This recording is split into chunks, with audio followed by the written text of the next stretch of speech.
Olá a todos, tudo bem? Dessa vez a gente vai conversar um pouco sobre um capítulo da hematologia automatizada que é bem interessante e bem importante, que ajuda bastante os colegas do laboratório de hematologia, que é a interpretação de gráficos do hemograma. A gente começa hoje falando de um dos gráficos que está presente em praticamente todos os equipamentos que realizam contagem diferencial em 5 partes. A gente pode ter diferenças, pequenas diferenças entre um fabricante e outro, entre um modelo e outro, mas esse é um gráfico bem básico.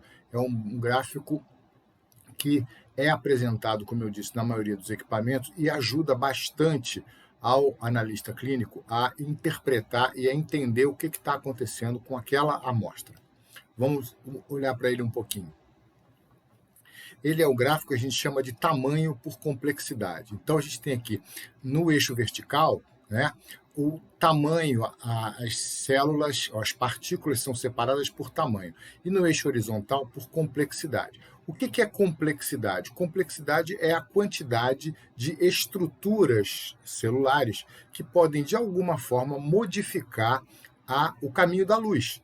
Então, uma célula com mais grânulos, com mais organelas, vai ter a capacidade de modificar mais intensamente o caminho da luz. Uma célula menos complexa, um citoplasma mais limpo, com menos organelas, vai então deixar passar essa luz com mais facilidade. Esse gráfico pode informar a gente uma porção de coisas bem interessantes. Vamos olhar para elas um pouquinho. Primeiro, verificar a distribuição das populações leucocitárias. Se vocês observarem aqui, tem em cores diferentes, né, você tem umas nuvens, assim, né, de vermelho, aqui uns pontilhados de verde, aqui roxo, azul claro e aqui mais meio preto. Né? Cada uma dessas nuvens ou dessas janelas, né, significa uma população leucocitária, ou seja, um grupo de leucócitos com características semelhantes. Então, eles ficam agrupados nessas nuvens. Se a gente for olhar que nuvens são essas, a gente vai interpretar da seguinte forma. Aqui em cima, de vermelho, estão os neutrófilos, logo abaixo deles aqui os eosinófilos, à esquerda os monócitos, aqui embaixo os linfócitos e aqui entre os monócitos e os linfócitos estariam os basófilos. Né?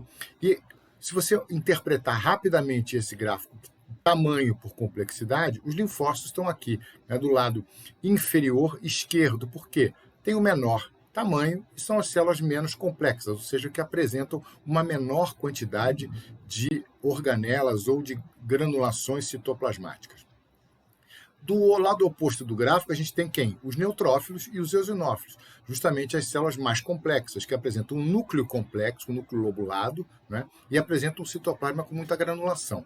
E esse gráfico serve só para isso? Não. Para que mais que ele serve? A gente pode também avaliar se essas populações estão bem separadas. Ou seja, existem células que se parecem, que têm pequenas diferenças, como, por exemplo, um linfócito grande e um monócito. Será que eles não seriam interpretados de forma parecida por esse equipamento?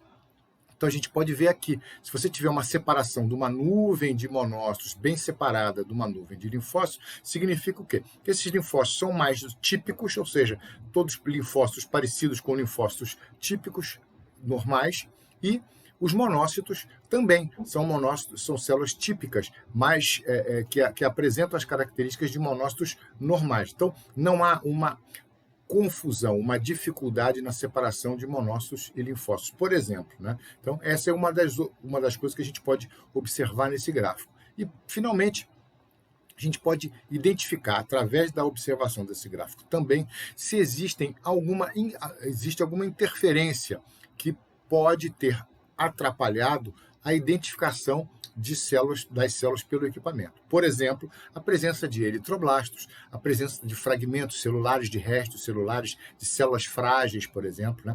Quer dizer, a fragilidade celular, partículas, pedaços de células poderiam atrapalhar essa distribuição gráfica do equipamento. A presença de eritroblastos também poderia atrapalhar a identificação do equipamento, já que os eritroblastos resistiriam à hemólise e estariam aqui identificados nesse quadro. Então, além da gente olhar as populações, né, avaliar a separação entre os grupos leucocitários. A gente também pode avaliar inicialmente se existe alguma interferência naquela amostra que possa ter confundido, atrapalhado a identificação celular. Ok? Esse foi o primeiro gráfico que a gente avaliou, tamanho por complexidade.